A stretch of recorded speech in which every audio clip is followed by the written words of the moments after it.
AmuCast. O AmuCast é um podcast sobre a medicina legal e perícias médicas e as suas importâncias para a justiça e a sociedade. Um produto com o apoio da Associação dos Médicos Legistas do Estado de São Paulo, da Faculdade de Medicina e da Escola de Comunicação da UNOeste. Olá, ouvinte que nos acompanha neste novo episódio. Você é a razão deste trabalho.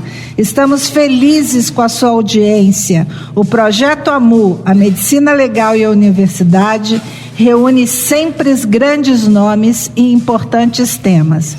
Hoje apresentaremos o Dr. André, o nosso digno diretor do Instituto Médico Legal do Rio de Janeiro. Doutor André, que bom tê-lo conosco. Eu gostaria que o senhor falasse rapidamente sobre o senhor. Se apresente, por favor, para os nossos ouvintes. Bom dia, doutora Rita. Em primeiro lugar, muito obrigado pelo convite para participar do podcast. Para mim é uma honra, uma grande satisfação. Meu nome é André Luiz, eu sou perito legista da Secretaria de Estado de Polícia Civil do Rio de Janeiro, e minha formação, eu me formei como ginecologista, obstetra, na Universidade do Estado do Rio de Janeiro. Fiz mestrado e doutorado em saúde coletiva, com área de concentração em epidemiologia, né? E depois prestei concurso para a Polícia Civil e entrei já há mais de 10 anos, quando eu fui lotado no interior do estado. Puxa vida, nós temos uma história semelhante, viu? Eu também fiz saúde coletiva. Que legal. Olha só. E me diz o seguinte, como foi sua trajetória até assumir a direção do Instituto Médico Legal do Rio de Janeiro? Como eu disse, né, eu prestei o concurso, entrei, fui lotado no interior, né, do estado, fui lotado em Macaé, né, e trabalhar no interior é uma grande escola. O perito ali está sozinho e ele acaba tendo que fazer tudo dentro da medicina legal, né? A parte que a gente chama aqui no Rio de clínica médica, necrópsia, o laudo indireto. Então, é uma grande escola. A gente tem que resolver tudo com os recursos que tem e tem muita autonomia para trabalhar. Em 2019, eu fui removido para a capital. Estava com uma carência de peritos, eu acabei sendo transferido para a capital e é uma rotina completamente diferente, né? E ali, trabalhando junto com a antiga diretora, com a Gabriela, ela gostou do meu trabalho e me chamou para ser o diretor da divisão de clínica médica e necrópsia. Então, em 2020, eu comecei na direção da clínica médica, que é como se fosse o chefe dos peritos em geral e de outros setores que tem dentro do Instituto Médico Legal. E em 2022 foi criada a Superintendência Geral de Polícia Técnico-Científica. E o então superintendente me convidou para ser diretor do Centro de Estudos e Pesquisas Forenses, onde eu fiquei 6 meses, quando então ele também depois me nomeou como diretor do Instituto Médico Legal. E quais são as principais atribuições do diretor de um IML, principalmente numa capital como o Rio de Janeiro? O Rio de Janeiro, como todo mundo já pode imaginar, tem muito trabalho no que se refere à medicina legal, né? Dirigir um ML numa capital como o Rio significa a gente ter, assim, é necessário a gente equilibrar ao mesmo tempo, né, uma gestão técnica, administrativa, institucional, garantir que os exames sejam realizados com precisão científica, de forma célere, e que os profissionais tenham condições de trabalho, né, e que o Instituto ele funcione, né, em harmonia com a Polícia Judiciária, com o Ministério Público, com o Judiciário, né, e tem um outro aspecto também que fala da dimensão humana, né, que é irrenunciável. Quem entra no ML, né, seja como vítima, seja como investigado, né, seja alguém que está custodiado pelo Estado, né, tem que ser tratado com dignidade, né. Então, o diretor tem que garantir que esse tipo de tratamento, porque no ML a gente não pericia objetos, nós periciamos pessoas, né, vivas ou aquelas que morreram. Então a gente tem que tratar com muita dignidade o usuário do serviço, né? Então, o exame não pode ser só um ato técnico, ele também precisa ser um ato ético. E, como diretor, eu acho que ele tem que garantir isso. Como o IML do Rio de Janeiro tem lidado, por exemplo, com um grande volume de casos, especialmente em situações de crise, violência urbana, né? O IML faz um número enorme de perícias, né? A gente sabe que temos uma capital que tem um índice de homicídios grande.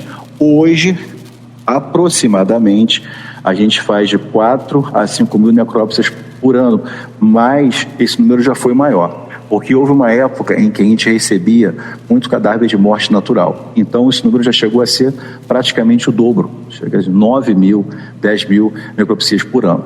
Hoje, né, o SAMU passou a dar declaração de óbito em alguns casos de morte sem assistência médica, mortes naturais, né, e o volume caiu. Mas ainda assim o volume é muito grande, né? Os exames em vivos são ainda mais numerosos, ultrapassam muito esse número que eu te passei.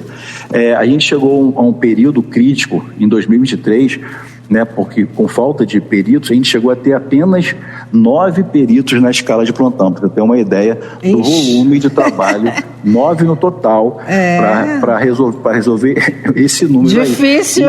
Aí. E ainda assim a gente conseguiu manter na integralidade os serviços. Aí, felizmente, veio um concurso público e deu assim uma aliviada muito grande. A gente recebeu novos peritos legistas médicos, recebemos novos técnicos, a situação hoje é muito mais estável, é muito mais satisfatória.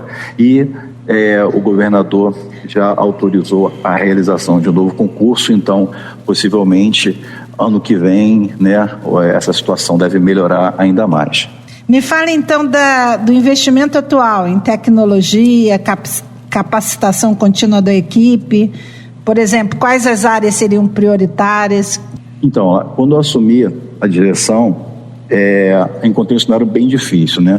Os laboratórios estavam parados, o prédio estava com uma estrutura defasada, tinha falta de pessoal, os laudos complementares eles levavam meses para serem concluídos, e aí a gente veio trabalhando uma completa reestruturação de tudo isso, né? Hoje o Instituto está terminando uma grande obra, todos os andares foram reformados, todos os andares estão climatizados, geradores funcionando, mobiliário novo, né? No laboratório de toxicologia, os laudos que antes estavam demorando meses ficam prontos agora em menos de um mês, né?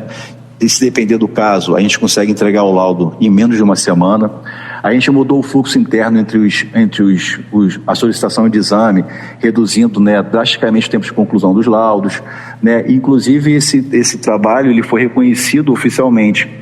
Pela primeira vez na história, o Instituto Médico Legal Fernando Peixoto recebeu uma premiação que é paga aqui no Rio de Janeiro, que é a premiação de boas práticas da Secretaria, né, da Secretaria de Segurança. Estava na 29ª edição, né, e essa iniciativa, essa premiação, reconhece iniciativas de eficiência e inovação. E nenhuma unidade da perícia técnica tinha até então vencido essa premiação em 29 edições. O IML nunca tinha concorrido. Essa foi a primeira vez que nós concorremos e a gente ganhou o primeiro lugar. Então, assim, isso foi Parabéns. um motivo de orgulho para a equipe e a gente ficou muito, muito, muito feliz, né? E em relação à implementação de novas tecnologias, né? A Secretaria de Estado de Polícia Civil tem sido muito parceira, né? A gente faz parte da Secretaria de Estado de Polícia Civil, né? E como é que é a estrutura da gente?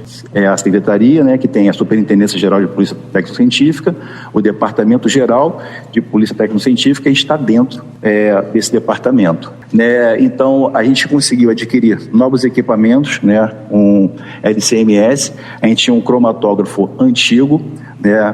De espectrometria gasosa, fotometria gasosa. Agora a gente tem o de espectrofotometria líquida, né?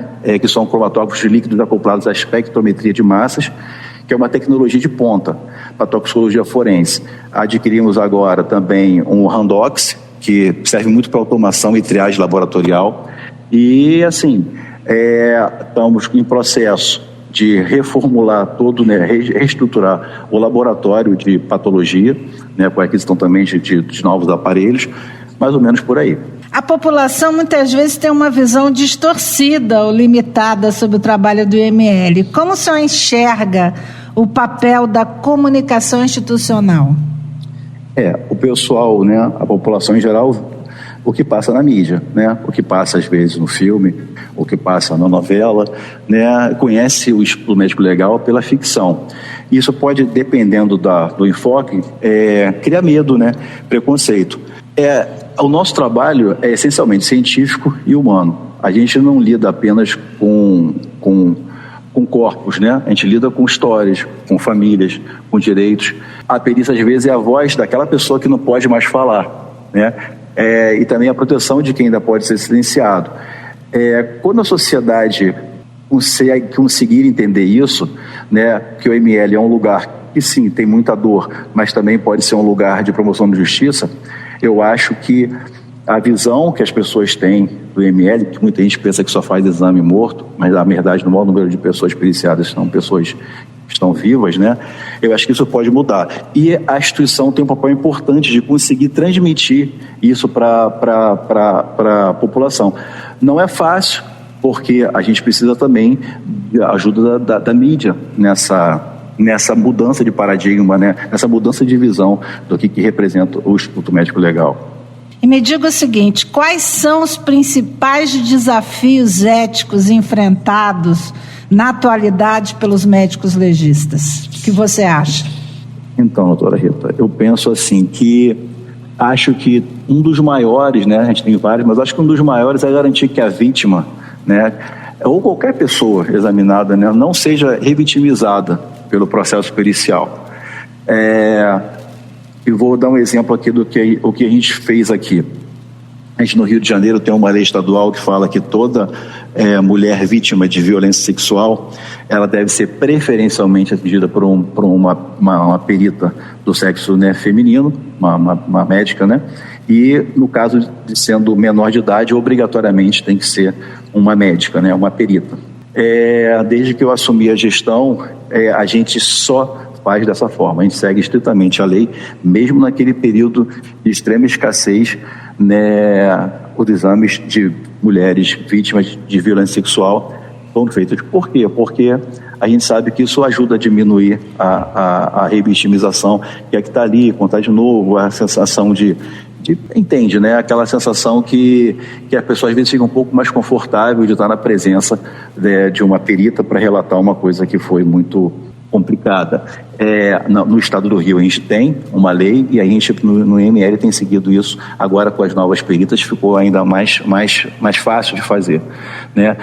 Outra coisa é, por exemplo, vai examinar um custodiado, aquela pessoa que está custodiada pelo Estado, são levados para exame de integridade física, ou às vezes aqueles que relataram terem sofrido alguma violência policial. A gente também tem que garantir que a escuta dessas pessoas seja feita de forma reservada e que seja feita sem preconceito, ou seja, a gente tem que ouvir o que a pessoa tem a dizer e fazer uma perícia, uma análise de forma técnica e imparcial. Que mensagem, então, o senhor deixaria para os estudantes de medicina interessados em seguir a carreira na medicina legal? Olha, a medicina legal é uma das poucas áreas, né, da medicina que um profissional fala porque não pode mais falar, né? É uma carreira de ciência, que é relacionada à ciência, justiça, responsabilidade social. Quem escolhe ser perito, né, às vezes, né, transforma aquilo que a gente chama de dor em verdade e justiça. Não é um caminho fácil, mas é um caminho assim que como é que eu vou falar? Eu me sinto muito honrado por ser perito legista e vejo isso, entraram os novos peritos agora e todo mundo entra ainda sem saber muito bem, né, como é que vai ser o impacto daquilo na vida das pessoas. E depois, agora eles já estão há mais de um ano com a gente, você vê no olhar de cada um como é importante, eles agora sabem como é importante a função do perito legista na promoção da justiça, na promoção dos direitos humanos. Então, eu diria para quem, né, está fazendo medicina, para procurar um pouquinho, estudar um pouquinho sobre isso, entender que é um bom campo de trabalho e também é uma coisa que dá muita satisfação pessoal. Doutor André Luiz, que pena que chegamos ao final da nossa entrevista. Gostaria de continuar conversando com o senhor, como é bom ouvi-lo. Eu tenho certeza que os nossos ouvintes aprenderam muito, principalmente aqueles que estão em várias regiões do país que não têm ideia, imaginam, mas não têm uma ideia real do que acontece no Rio de Janeiro. Eu sempre digo que é a minha cidade amada, onde eu nasci no Grafeguinle, na Tijuca. Pertinho do Instituto. E até hoje amo muito essa cidade e fico muito feliz de conversar com o senhor. Muito, muito obrigado pela sua entrevista, pela sua orientação, pela maneira fácil de falar com os nossos ouvintes. E eu queria aproveitar também e agradecer a Universidade do Oeste Paulista, a AMILESP, que é a Associação dos Médicos Legistas do Estado de São Paulo, que sempre nos apoia, o Tiago Inag, Homero Ferreira e hoje, como sempre, conosco aqui o Del Gonçalves. Agradecer muitíssimo a todos que estão nos ouvindo e convidá-los para o próximo episódio. Sempre, cada 15 dias, às quartas-feiras, nós lançamos um novo episódio. Se você gostar, dá um like, se inscreva no nosso canal. E, mais uma vez, doutora André, muito obrigada. Eu que agradeço. Muito obrigado, doutora Rita. Um bom dia para todos os ouvintes. Muito obrigado por terem me ouvido. AMUCast. O AMUCast é um podcast sobre a medicina legal e perícias médicas e as suas importâncias para a justiça e a sociedade. Um produto com o apoio da Associação dos Médicos Legistas do Estado de São Paulo, da Faculdade de Medicina e da Escola de Comunicação da UNOeste.